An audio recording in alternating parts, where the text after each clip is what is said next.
Hello everyone, welcome to my channel Bhavani teacher. ఈరోజు నేను దొండకాయ కర్రీ చేస్తున్నాను నా స్టైల్లో. చాలా సింపుల్ అండ్ టేస్టీ అనమాట. ఎందుకంటే ఫ్రై కాదు, ఇది ఓన్లీ కర్రీ. ఇప్పుడు ఒక 2 స్పూన్లు అంటే గుంట గరిటెలు 2 గరిటెలు ఆయిల్ వేసి దానిలో ఒక మీడియం సైజు ఉల్లిపాయ ఇలా కట్ చేసి వేసాను అనమాట. వేసి చూడండి, దొండకాయ ముక్కలు ఒక ఇంచుమించు 400 గ్రాములు ఉంటాయి అన్నమాట. 1/2 కేజీకి తక్కువ, 1/4 కిలోకి ఎక్కువ. పచ్చిమిర్చి కూడా తీసుకున్నాను. గోల్డెన్ బ్రౌన్ కలర్ వచ్చేంత వరకు ఉల్లిపాయ వేగాలి. తర్వాత చూడండి, దొండకాయ ముక్కలు వేస్తున్నాను. దానిలో మధ్య మధ్యలో ఈ పచ్చిమిర్చి కూడా కలిపేసి వేసేయాలన్నమాట. అవి విడిగా ఇవి విడిగా కాకుండా పచ్చిమిర్చి దొండకాయ ముక్కలు కలిపి వేసేయాలి. నేను చేసే కర్రీకి కంపల్సరీ ఇలాగా చిన్న ముక్కలే కొయ్యాలి. ఎందుకంటే ఒకసారి నేను రౌండ్గా కోసి వేసాను కానీ పర్ఫెక్ట్ టేస్ట్ రాలేదు, అందుకని చెప్తున్నాను. కంపల్సరీ అంటే ముక్కలు కోసి విధానాన్ని బట్టి కూడా రుచి మారుతుంది. అది మరి చాలామందికి తెలుసో తెలియదు కానీ చూడండి, ఇలాగా అన్నీ వేసేసాను కదా. వేసేసి కొంచెం ఇలా కలబెట్టేసి కొంచెం ఉప్పు వేద్దాం.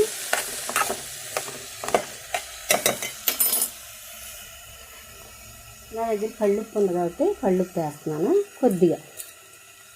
తర్వాత కంపల్సరీ దీనిలో పసుపు ఇంపార్టెంట్, ఎందుకంటే పసుపు వేసుకుందాం. తర్వాత మనం కారం ఎప్పుడు వేయాలి, ఎంత వేయాలి అనేది నేను చెప్తాను. ఇలాగ వేసేసాం కదా. ఇప్పుడు మనం మూత పెట్టేసుకుందాం. ఒక మూత పెట్టుకుని దీన్ని ఒక 5 నిమిషాలు మగ్గిద్దాం. తర్వాత ప్రొసీజర్ చూపిస్తాను. ఓకే, నేను చేసే వంటల్లో మధ్య మధ్యలోనే టిప్స్ ఉంటాయి, అందుకని తప్పనిసరిగా వీడియో మొత్తం చూడాల్సి ఉంటుంది. ఎక్కడైనా మధ్యలో అంటే ఇప్పుడు చూడండి, ఇది ఉందా, నేను దగ్గర ఉంటేనేమో ఇలా హై ఫ్లేమ్ పెట్టుకోవాలి.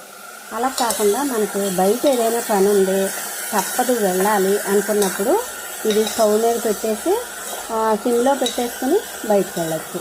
లేదు మనకి ఏ పని లేదు బయట అనుకుంటే ఇప్పుడు తప్పనిసరిగా దగ్గరుండి ఇలా మధ్య మధ్యలో కలుపుకుంటూ మళ్ళీ మూత పెట్టుకుని ఇలా మగ్గించుకోవాలన్నమాట. మనం దగ్గర ఉన్నప్పుడు హై ఫ్లేమ్లోనే తప్పనిసరిగా మగ్గించుకుంటే త్వరగా అయిపోద్ది, బాగుంటుంది, చాలా టేస్టీగా ఉంటుంది. ఓకేనా. డైలీ పప్పు టమాటా కానీ, ఆకుకూర పప్పు కానీ, పల్చటి పప్పు చారు కానీ, ఇలాగా టమాటా పప్పు కానీ ఏదో ఒక పప్పు డైలీ ఉంటుంది. దాని జతకి ఏదో ఒకటి మళ్ళీ కర్రీ కానీ, చట్నీ కానీ, ఫ్రై కానీ చేస్తూ ఉంటాను అనమాట. పప్పు కాంబినేషన్ అయితే కంపల్సరీ డైలీ ఉంటుంది. డిష్ పెట్టాను తాలింపు వేసుకోవడానికి. ఆల్రెడీ ఈరోజు టమాటా పప్పు అయిపోయింది, అయితే తాలింపు వేసుకున్నాం. మళ్ళీ ఒకసారి కలుపుకుందాం. హైలో పెట్టాను కదా, అందుకని తప్పనిసరి కలుపుతూ ఉండాలి, లేకపోతే అడుగున మాడిపోయే ఛాన్సెస్ ఉంటాయి. కదుపుతూ ఉండి చక్కగా ఇలాగా మళ్ళీ మూత పెట్టుకుందాం. మూత పెట్టుకుని ఉడికించుకుందాం.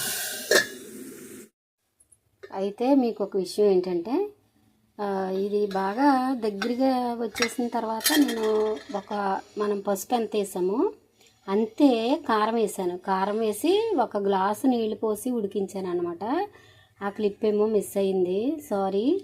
అందుకని 1/2 స్పూను కారం వేసి 1 గ్లాసు నీళ్ళు పోసి చక్కగా హైలోనే చాలాసేపు ఉడికించి తర్వాత లాస్ట్కి సిమ్ చేసుకున్నాను ఒక 3 నిమిషాలు. చేసిన తర్వాత కర్రీ ఇలా తయారైంది. ఓకేనా.